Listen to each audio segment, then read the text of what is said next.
안녕하세요. 허브경제TV입니다. 오늘 볼 종목은요, 원전 관련된 종목이죠. G2파워라는 종목을 좀 보도록 하겠습니다. 좀 이슈가 좀 여러 가지가 좀 나와주고 있는데요. 요거를 좀 보기 전에 저희 허브경제TV 홈페이지 오셔갖고 카톡 친구 추가하는 방법 확인을 해보시면 될 것 같습니다. HERB2019 입력하시고 친구 추가 버튼 눌러주시고 궁금한 거 있으면 문의를 남겨놓으시면 되겠고요. 아니면 뭐 무료 체험을 한번 신청해보고 싶다. 괜찮습니다. 카톡 친구 추가하시고 저희한테 요청 남겨놓으시면 될 것 같아요. 저 이벤트가 이번 주 금요일까지만 진행이 될 거예요. 그러다 보니까 요거 혜택 놓치지 마시고 꼭 챙겨가면 좋겠다라고 좀 생각이 됩니다. 좀 이슈를 좀 본다라고 했을 때 원전 경쟁력, 그래서 탈원전 이전의 65%다. 이거 회복하려면 4년이 걸린다. 탈원전은 정말 바보짓이었다. 원전 경쟁력 뚝 떨어졌다. 생태계 복구하는데 너무 힘들다. 이런 식으로 계속해서 지금 정부가 탈원전을 조금 내세웠던 이전 정부를 계속해서 지금 욕을 하고 있는 모습들이 나와주고 있습니다. 독일도 러시아 에너지 위기에 원전 재가동론이 좀 솔솔 나와주고 있다라고 보시면 될 것 같고요.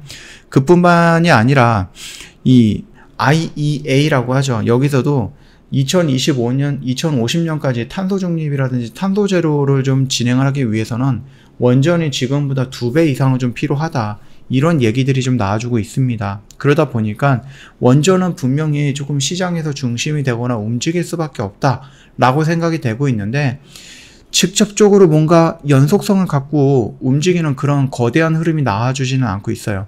그렇다라고 하는 것은 뭡니까? 지금 기대감으로 어느 정도 좀 반등이 나와 있는 상태다라는 거겠죠. 그러면은 기대감에 의해서 반등이 나와 있고 지금은 조정을 받고 있는 구간이고, 여기에서도 필요한 게 뭐죠? 수주가 들어와야 되는 거, 계약을 따내야 되는 거, 그런 것들이 있어야지 결국은 이런 모습이 연출된다 라고 좀 봐주시면 될 것 같아요.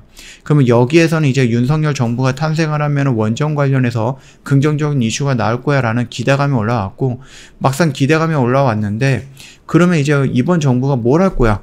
이 원전에 대해서 어떤 정책을 낼 거야? 이 원전을 갖고 어떻게 돈을 벌 거야?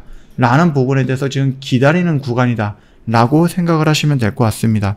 그래서 뭐 체코라든지 아니면 뭐 영국이라든지 이쪽에서 우리나라 원전 관련해서 조금 확인을 해보고 싶다라고 해서 지금 사절단이 온다, 뭐 이런 얘기들이 나와주고 있기는 한데요. 그거는 이제 조금 지나가 봐야 되는 부분입니다. 자, 그럼에도 불구하고 우리가 조금 기대감을 갖게 하는 거는 뭐죠? 윤석열 대통령이 예전에 그 나토 관련해서 조금 회의에 갔다가 유럽의 여러 나라들한테 이제 세일즈를 했다라고 얘기를 했죠. 그 세일즈가 방산이 되고 재생에너지가 되고 원전이 되었다라고 말씀을 드렸습니다. 물론 반도체도 있죠.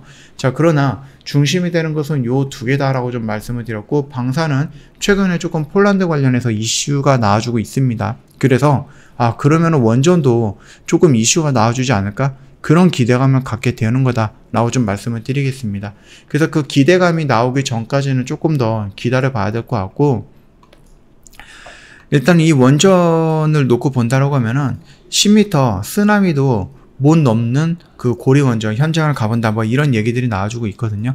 그래서 요런 것들을 보면 이제 해양 방벽이라든지 이런 것들을 보여주면서 뭐 지진이라든지 아니면 이런 해일이라든지 이런 것들도 안전하다 이런 식으로 계속해서 지금 홍보를 하고 있는 것 같습니다. 그래서 정말로 안전하면 좋겠는데 지진 7도 글쎄요. 그럼 7도 이상은 어떻게 될지 모르겠네요. 그래서 이런 부분들도 우리가, 원전은 진짜로요, 일본을 보시면 아시겠지만은 사고가 한 번 나면은 그 주위가 사용할 수 없는 땅이 돼버리잖아요. 근데 우리나라 좁은 땅덩어리인데도 불구하고 원전이 좀 많이 있어서 이거를 조금 잘 위험성을 잘 컨트롤 해야 되지 않을까, 그런 부분은 늘 좀 생각을 하고 가야 되지 않을까라고 생각을 합니다. 자, G2파워 같은 경우도 여기 라인에서 추가적으로 더 올라간다 라고 생각하는 것보다 추가적으로 밀릴 가능성이 더 높다라고 보는 게 당연한 거겠죠. 여기서 21선 반등 나왔고 또 반등 나왔고 또 반등 나왔고 또 반등이 나왔는데 5번째도 반등이 나올 거다라고 생각하는 것은 너무 욕심을 낸 게 아닌가 라고 보면 될 것 같습니다. 그래서 이 박스권에서는 우리가 좀 들어가도 되니까는 여기서 한번 좀 기다려보자 라고 좀 말씀을 드렸던 거죠. 그래서 요런 양봉들이 나온다라고 해도 너무 욕심내지 마시고 밑에서 기다리면 충분히 우리는 다시 한번 잡아갈 수 있다. 원전 이슈는 완벽하게 끝난 건 아닙니다. 물론 이 원전이 실적이라든지 이런 부분까지 나오기 위해서는 시간이 조금 많이 걸릴 수 있겠죠. 그래서 이전의 원전 기술을 회복하기 위해서는 4년 정도가 걸린다. 수주를 따온다. 우리나라 원전을 새롭게 건설한다.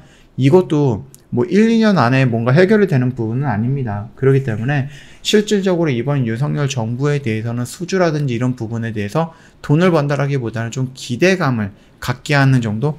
예, 그런 준비 과정을 겪는 거다 라고까지만 좀 이해를 하시면 될 것 같아요.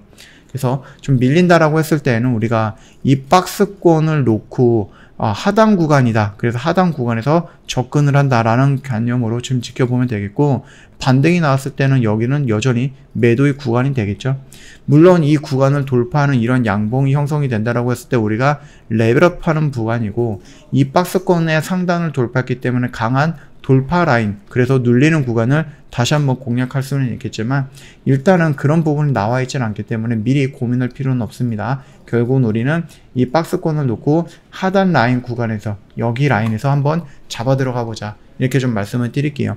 어차피 우리는 여기서 잡아 들어가고 이런 자리에서 벌써 3번의 매도 타이밍을 줬기 때문에 어느 정도의 물량은 좀 소멸이 되지 않았을까, 어느 정도 물량은 정리가 되지 않았을까라고 생각을 합니다. 그래서 여기 구간 다시 한번 좀 지켜보는 관점으로다가 좀 느긋하게 보자 라고 좀 말씀드릴게요. 저희 허브경제TV 홈페이지에 오시면은요, HRB2019 입력을 하시면 됩니다. 친구 추가하시고요. 뭐 궁금한 거 있으면 문의 남겨 놓으시고, 아니면은 무료 체험이라든지 이런 거 원하시면은요, 저희한테 요청해 놓으시면 된다고 좀 말씀드릴게요. 저희 럭키세븐 이벤트도 이번 주가 마지막입니다. 그렇기 때문에 요거 혜택 놓치지 마시고 꼭 참여해 주시면 될 것 같고요. 그리고 저희 뭐 이렇게 홈페이지에 보시면 수익 인증 요거 놔두시면은요, 저희 이렇게 매매하고 있어요. 오늘도 6종목 정리가 됐죠. 나도 이런 매매 한번 해보고 싶다. 괜찮습니다. 카톡 친구 추가하시고 혜택 받으시고 저희랑 함께 하면 된다고 좀 말씀을 드리면서 마감하도록 하겠습니다. 영상 도움이 됐다 그러면 구독과 좋아요 한번 부탁드리겠고요. 오늘 하루도 고생 많으셨습니다.